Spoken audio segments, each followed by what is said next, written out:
তাদের আমরা ক্ষমা দৃষ্টির দেখে, আপনারাও ক্ষমা দৃষ্টির দেখে তাদের সাথে ধৈর্য ধারণ করে কাজ করে এগিয়ে যান। এবং ফিল্ম ইন্ডাস্ট্রি পিছনে তাকানোর সময় নাই, যেহেতু ফিল্ম ইন্ডাস্ট্রি শেষ। ফিল্ম ইন্ডাস্ট্রি কিভাবে ভালো হবে ওইভাবে কাজ করতে হবে। কাঞ্চন ভাই বলে গিয়েছেন পিকনিকে, গত পিকনিকে কথা শুনলাম, কি কি কাজ হয়েছে কি কি কাজ হয়নি তা আপনারা শুনলেই বুঝতে পারবেন।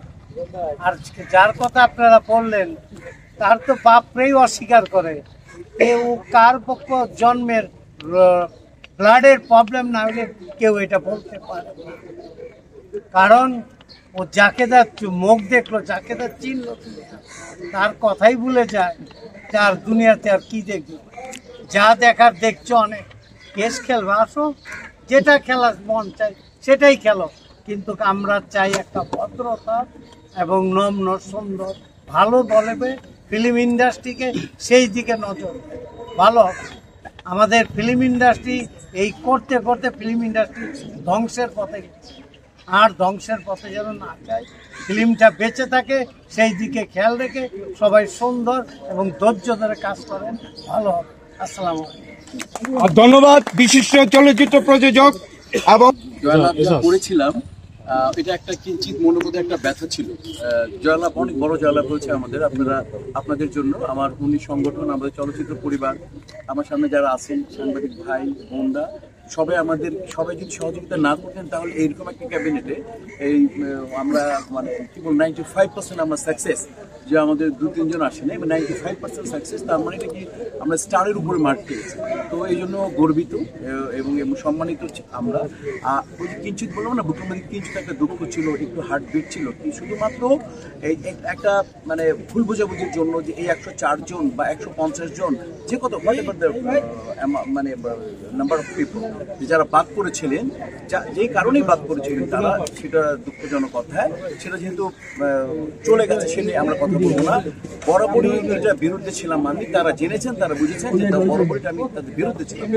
এবং আমরা এটাকে যখন দেখলাম যে ইনশাল্লাহ, এবং আমরা চেষ্টা করি, যখন প্রেসিডেন্ট ছিলাম দীর্ঘ সাহেবও চেষ্টা করেছিল, কিন্তু কিছু লোকের জন্য আমরা এটা করতে পারিনি, অনেক আগে থেকে চেষ্টা ছিল। যাই হোক, এইবার তারা হয়েছেন এবং আমি ইস্তেহার করে দিয়েছিলাম। আমার ইস্তেহারের 2 নম্বর পয়েন্টটা ছিল যে যারা 104 হোক বা 114 হোক বা 140 জন হোক, যারা once a member life time member, একবার যারা মেম্বার হয়েছে তারা একমাত্র কোনো ক্রাইম, সরকারি কোনো ক্রাইম না করলে তারা আজীবন মেম্বার এই থাকবেন। আমরা বলেছি এক কথা, এবং তারা আমাদেরকে ফুল দিতে এসছেন। তারা আমি 3টা আউটডোর করেছি, তারা আমি বললাম যে আমার ক্যাবিনেটকে দিয়ে আসো, ভাই আছে ভাইকে দিয়ে আসো, ওনারা বললেন না একসাথে দেবো, প্রেসিডেন্ট সেক্রেটারি একসাথে চাই। তো আপনাদের কাছে কৃতজ্ঞতা, আপনার কাছে ভালোবাসা, এবং আপনারা যদি সাথে না থাকতেন তাহলে হয়তো এত বড় বিজয় আমাদের সম্ভব হতো না। আমি আশা করি যে আপনি প্রেসিডেন্ট ছিলেন, 103 জন আপনার রান্নায়, আজকে থেকে আপনারা এখন 540 জন মধ্যে, রাইট? 103 জন কি আজকে থেকে বিলুপ্ত? 103 জন বিলুপ্ত। একটাই শুধু বাংলাদেশ চলচ্চিত্র শিল্পী সমিতি, আপনাদের সমিতি, এবং আপনাদের সুখ দুঃখ ভালোবাসা সবার সাথে আমরা জড়িত থাকবো, এবং আমাদেরকেও আপনারা সহযোগিতা করবেন। হিন্দিতে একটা কথা আছে, সেটা হচ্ছে বলে সুবহ কা ভোলা अगर शाम को घर लौटे तो उसे भूला नहीं बोलता। বাংলা হচ্ছে সকালে যে তার বাসাটা ভুলে গেছে, নিখোঁজ হয়ে গেছে, আসতে পারতেছে না, তাকে নিখোঁজ বলো না। সন্ধ্যার সময় যদি সে বাসায় চলে আসে তাহলে তুমি কি নিখোঁজ বলো না, সে তো বাসায় চলে আসছে। আপনাদের ভুল বুঝাবুঝি দূর হয়ে আপনারা ঘরের সন্তান ঘরে আসছে, জোর একটা হাত দেন। আমরা আপনাদের ভাই, আমরা আপনাদের বোন, আমরা আপনাদের ক্যাবিনেট আপনার। আমি বলছিলাম আমাদের সভাপতি না, আমরা কোন সভাপতি না, আমাদের এখানে দিলে আপনাকে দিয়ে দেন, আমরা এখানে বলছিলাম যে আমরা সবাই রাজা, আমাদের ক্যাবিনেট প্রেসিডেন্ট না। দেখুন উনি আমার দিক থেকে, উনি ভাই আমার দিক থেকে, সব দিক থেকে সংসম্পর্ক, উনি আর তুই প্রেসিডেন্ট করবে। আমাদের এই প্যানেলটার মধ্যে সবচেয়ে বড় সৌন্দর্য জানেন, হাইস্ট ভোট পেয়েছিল রত্না। আমাদের ভালো দিকগুলো বলে দিই। রত্না বলেছে হাইস্ট ভোট আমার দরকার নেই, সিনিয়রকে, যে সিনিয়র সচিব তারপর নাম আগে দেন, তারপরকে, তারপরে আলিরাজ কাকা, তারপরে লাইক ওইরকম ওইভাবে কেউ বলি না। আমাদের নিয়ম ছিল, আগে নিয়ম যে হাইস্ট ভোট পাবেন না।